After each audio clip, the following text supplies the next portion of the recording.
जैसा करोगे वैसा बढ़ोगे। बहुत अर्सा पहले की बात है कि दरिया के किनारे एक बिच्छू रहता था। उसने एक कछुए से दोस्ती कर ली। कछुआ रोजाना दरिया में जाता था। एक दिन बिच्छू ने कछुए से कहा कि यार हमें भी दरिया की सैर करवाओ। कछुए ने कहा, ये कौन सी मुश्किल बात है, तुम मेरी पीठ पर सवार हो जाओ, मैं तुम्हें दरिया की सैर करवाता हूँ।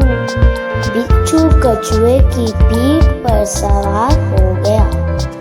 कुछ ही देर बाद कछुए को खटखट की आवाज सुनाई दी।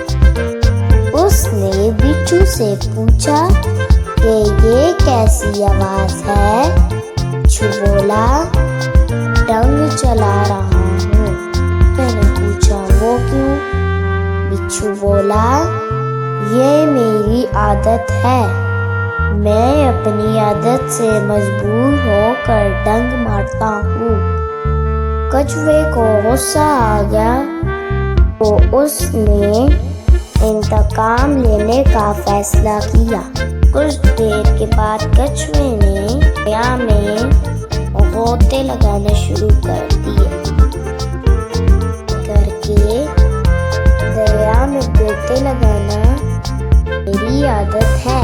एक लंबा गोता लगाया, इससे बिच्छू दरिया में बह गया और अपने किए की सजा मिली। नतीजा, जैसा करोगे वैसा बढ़ोगे।